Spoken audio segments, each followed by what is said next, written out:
Julian Assange, fundador de Wikileaks, para el cierre virtual de esta Conferencia Internacional de Software Libre en su 7ª edición.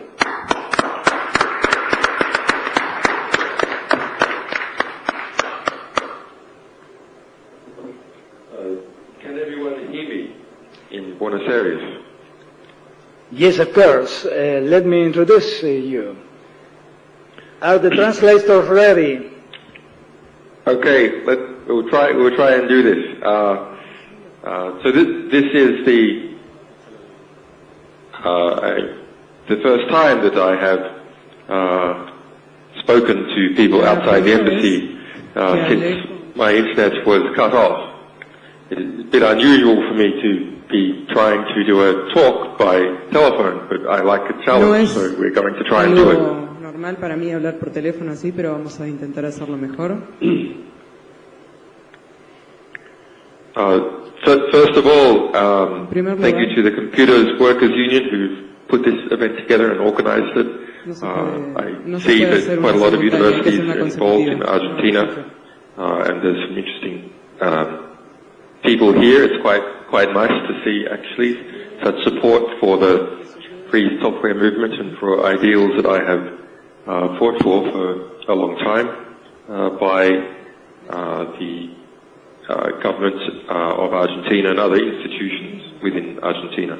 Please, Julian, give us just a minute to explain to the public here what is happening exactly. Could you give us a minute? Okay, well, thanks. First of all, let me just introduce myself. Okay. Go ahead. My name is Julian Assange. I'm the editor and founder and publisher of Wikileaks. I have a technical training. I taught myself to program when I was 13 and became a computer hacker or explorer of the world when I was quite young from Australia. And then developed a lot of free software in different projects and became system administrator and started my own internet service in Australia and writing cryptography programs to protect people and their privacy from spying, and wrote some books about that type of thing, and studied the National Security Agency, and eventually I studied theoretical physics and decided that actually I wanted to try and bring about more education and justice in the world, and that the easiest way for the Democratic primary election between Hillary Clinton and Bernie Sanders principally had been rigged in favor of Hillary Clinton by the committee that runs the U.S. Democratic Party in many different ways, including pushing out fake stories that Bernie Sanders supporters were trying to organize violence, making sure that more of the money went to Hillary Clinton, and so on. When we released those 20,000 emails, we did it in a way which we've become famous for, which is to make a special customized search engine to search them. It's actually quite hard to make a search engine to display and search through email because there's so many broken mail standards and mail programs. So it's quite a lot of work. And it encouraged all the people in the United States and some outside the United States who were interested in the election to sort through them. So this punched a hole in the media censorship that exists in the United States, where 4 of the 5 top TV networks and about 8 of the 9 major publications in the United States are biased in favor of Hillary Clinton. So in response, there was many attacks, and the US DC establishment, which believes that Hillary Clinton will be the winner of the election, tried to find different ways to distract from our publication. They, first of all, tried to say that we supported Donald Trump just because we were criticizing Hillary Clinton. Then they tried to say that actually we were secretly working with Russia to publish this material that was criticizing her, and this was some kind of cyber warfare against the United States. But I have learned from a lot of experience that the best way to deal with these attacks is that you never flinch, you never blink, you just keep on publishing, because every day that you publish is a day that you have the initiative in the conflict. So we continued on publishing the emails of Hillary Clinton's chief campaign manager, which are even more politically interesting than the emails of the Democratic National Committee. I had been exploring what was the connection between Hillary Clinton and her campaign manager and the sale of 20% of all the US uranium to Russia through a company in the United States called Julian Limited. And that was very interesting, and we showed that Clinton's campaign manager had been lying about his investments in this nuclear energy company, and he was very closely connected with a big Canadian mining magnate, and that he had 75,000 shares in his company, and then he moved it into another company secretly controlled by his daughter, and so on. But much more important was that in the investigation we managed to get hold of more than 50,000 emails related to Hillary Clinton's chief campaign manager, John Podesta. So this time we started a different strategy, which was to write an algorithm called the stochastic terminator, which is designed to be unpredictable and to adjust how much it publishes and what it selects based upon what we as human beings suggest to it, but also based upon what it reads in the news. And so it selects the emails to be published and publishes them each day, and we started doing that on the 7th of October. And this really whipped up a crazed hornet's nest atmosphere in the Hillary Clinton campaign and in all the establishments that are backing her. Now, we always had the analysis that Hillary Clinton will win for sure. We've had that analysis from more than 12 months ago. But she has pulled around her every single establishment in the US, the intelligence agencies, the neoconservatives who started the Iraq War, the weapons manufacturers, the big banks and investment companies like Goldman Sachs, most of the middle class, and most of the media. And so now we have all these people, all these establishments trying to defend Hillary Clinton from being exposed as having many corrupt relationships. So they started attacking our servers with denial of service attacks and attempted hacking attacks.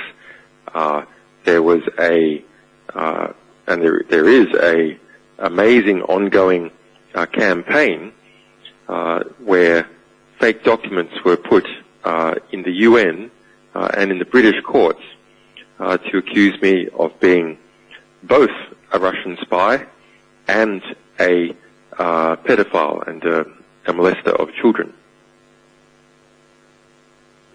You can look up that amazing story that we tracked down, how this hoax was made at the UN and in the British courts to call me a Russian spy and a pedophile by a French company in the United States, in Texas, called Todd and Claire. But that wasn't enough, so the pressure started to increase and it started to pressure Ecuador, which some of the opposition parties in Ecuador were sympathetic to, perhaps because of their relationships with the United States, and pressure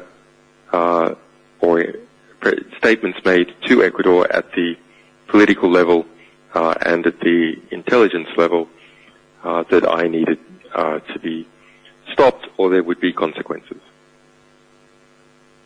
But Wikileaks is a global publisher, publishes 1 million documents a year. We publish from France, Germany, several Norway, Holland, and several other countries, and we have most of our lawyers and staff in the EU and the United States. We don't publish from Ecuador, no particular reason, just the bandwidth is cheaper and the servers are cheaper in Europe rather than in Ecuador. So the United States and United States government, in the form of John Kerry, the Secretary of State, and some other U.S. officials, and the Hillary Clinton campaign, kept putting forth propaganda to say that our publications revealing various forms of corruption and scandal within Hillary Clinton's network was in fact interference in the United States electoral process.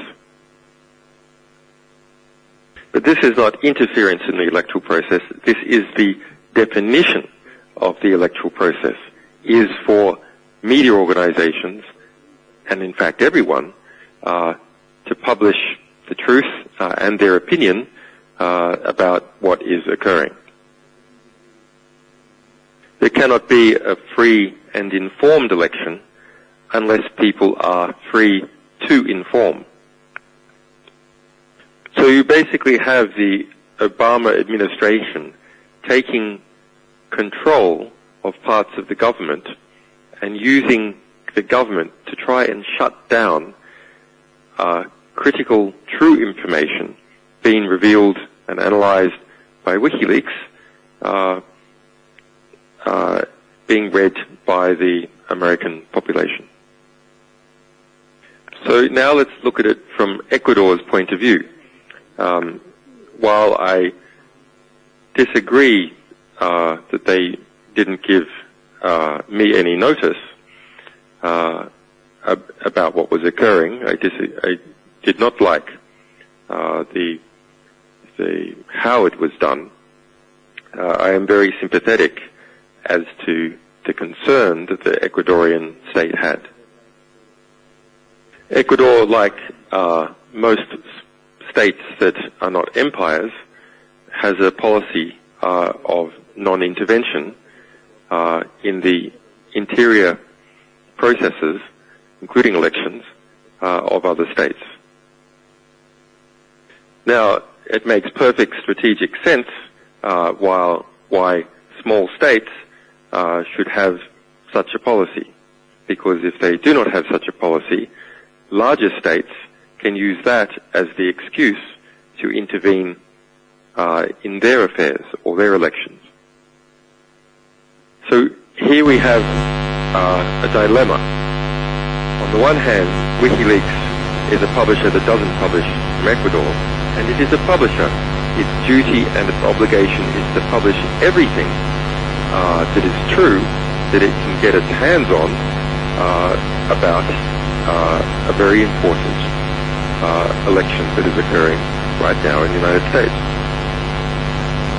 On the other hand, the big TV networks in the United States, with the exception of Fox, are controlled by Clinton supporters, and the U.S. intelligence establishment, which is also aligned to Clinton, pushing statements before the public that WikiLeaks publishing about the U.S. election is interference in the U.S. election, which is false, but nonetheless it is a claim that is being made very loudly in the U.S.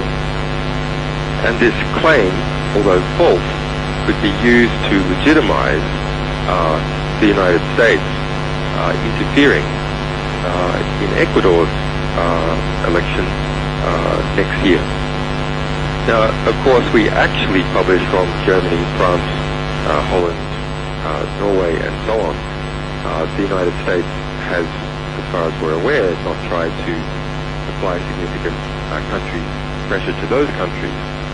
But I am a symbol as the ideological leader of WikiLeaks, and that symbol is being protected as a political refugee by the state of Ecuador. So they think they can go after the symbol, and they think they can bully or try to bully Ecuador because it is a state in Latin America that's not the size of Brazil. So we end up with a strategic position by Ecuador that the internet, the embassy, is shut off until the end of the election, so that Ecuador's policy of non-intervention can't be misinterpreted by actors in the United States and even domestically in Ecuador. Of course, I don't agree with it, but I understand it. And Ecuador has been strong in many other ways, giving the asylum in the first place, and also continuing to resist quite strong pressure from the United Kingdom, the United States, and Sweden to cast me out into the streets to be arrested. And if I just compare, so I just say what the government's position is, about half the opposition party to be going into the Ecuadorian election next year in February say that they also will protect my asylum. But about another half don't say, as a campaign commitment, they will hand me over to be arrested, despite the United Nations on 5th February this year making a formal finding that I am legally correct and I am being illegally detained by the United Kingdom. But WikiLeaks is you can ask what type of dog is a different company or organization, and WikiLeaks is one of these fighting dogs that has a lot of energy and runs around fighting all the time. It is built to fight. It loves nothing more than to fight. And so when my internet was cut off, of course we had long ago made strategic contingency plans for exactly this situation. So despite bombs raining down on us from statements by high U.S. officials, media and so on, this is exactly the sort of situation that we enjoy. And so there was not even a one-day pause. We just continued on publishing the next day, even though I was cut off from my team. Okay, so we're up to date in the story. Now, any questions? Para nuestro equipo técnico que hizo lo imposible para sacarlo. As I said, that it is long been our analysis that Hillary Clinton will win the election because she has all the establishments on her side, and we can see that in terms of polling. If someone like Donald Trump, who has a great many problems, I'm sure all of you are aware of it, but if he managed to get up near the 48-50% level of the polling, which he has on just 2 occasions across the different polls, united, then immediately those big media networks and the funders get together and smash him back down. So I don't think there's any chance of Donald Trump winning the election. That would probably be bad inside the United States. It would probably be good outside the United States. But even with the amazing material that we are publishing and will continue to publish, because even though we publish it and there's a lot of people on the internet reading it directly, most of the media organizations in the United States are very strongly aligned with Hillary Clinton. For 2 reasons, really. A lot of them are owned by big businesses, which are owned by banks, which are aligned to Hillary Clinton, and the other is a class reason. Most journalists and media workers are very middle class, and Donald Trump represents, in their mind, white trash. And so to be doing anything that looks like it might support Donald Trump looks like you're supporting the trash, and that means to those rivals that they have within their class that they are white trash. And so it lowers their social status, and that's a very dangerous thing to do in an institution, is to have your social status lowered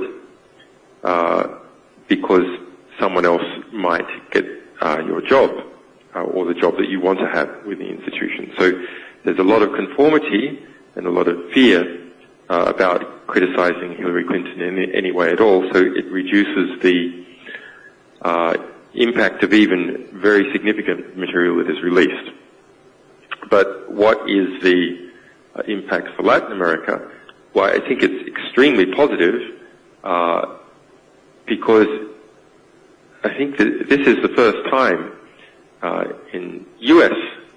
Electoral history that we can see the power structure going into the new presidency. So the various alliances and forces and influences of Hillary Clinton and her team we are exposing day by day. And so that's going to shift understanding of the phenomenon that then everyone has to deal with inside the United States and out. It becomes more predictable, and also the worst excesses of it are easier to contain. As a security expert or former security expert, and someone who's had to continue to understand that in order to protect Wikileaks and our sources, I think electronic voting is completely crazy. The electronic aspect of it, even if there is cryptography, maybe especially if there's cryptography, makes it so complex that individual peoples and communities can't assess whether it is doing what it says that it's doing. And so it becomes easy to manipulate. Now, even if there are rules to have sophisticated auditors, external auditors auditing what has been done with random checks and so on, we all know the reality that once those rules are set up for auditors, gradually they are defunded, or the auditors get lazy, and they gradually start to disappear, and those people who want to manipulate the system understand the abilities and limitations of the auditors more and more as time goes by. So I think electronic voting is completely crazy for national elections. perhaps for some other things it might be all right. But national legislation, where there's real power involved, I think this is mad. On the second part of that question about overseas processing data in the United States and elsewhere, obviously information, if it's in US jurisdiction, is accessible to US authorities. However, that said, it might even be more accessible if it's not in US jurisdiction, because they hack it and steal it anyway. So this issue of the breakdown in areas of jurisdiction or areas of sovereignty is a much broader issue, which is causing a disappearing of the effective borders, a blending in or a merging in of different states with each other.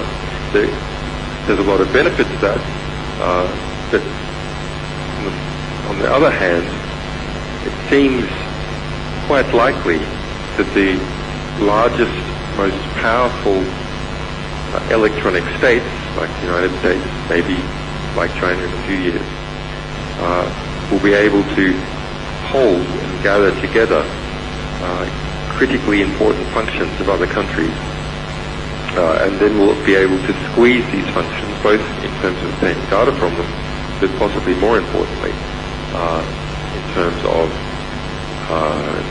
demanding fees in court cases, or simply cutting off access.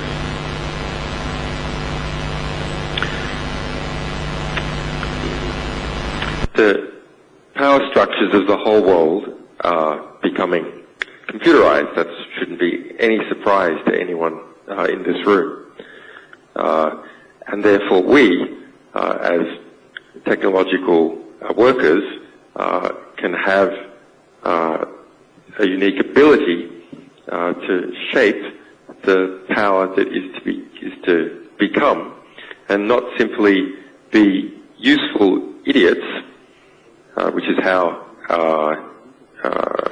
politicians and generals and company executives think of most technical workers, but rather be intelligent, skilled technicians that understand not just about our technical labours, but understand how our technical labours interface and facilitate the evolving structure of international civilization and, of course, within our own country. Now, efforts to establish our own rules and our own culture in, say, the free software community have produced really quite important advances, but at the same time, some of those advances, like free software, are also being treated as a common and gobbled up by ever larger corporations like Google, or ever more abusive mega government institutions like the National Security Agency, which uses Linux and free software all over the place. That's nothing for us to be proud of, that the fruit of our minds is being used in that way. That's rather something to be ashamed of, that the fruits of our mind can be taken and repurposed in a way to make the world that we live in less free and less humane. So Wikileaks is the vision that I had for using my technical skills to do something about some of these problems, but there's many other ways in which one can do it. I think the important thing is to kind of look at what is happening in the world as the rest of the world's power structures coming into our domain, and try and thereby exercise some influence over the situation, rather than seeing our domain as something that is being gobbled up by these existing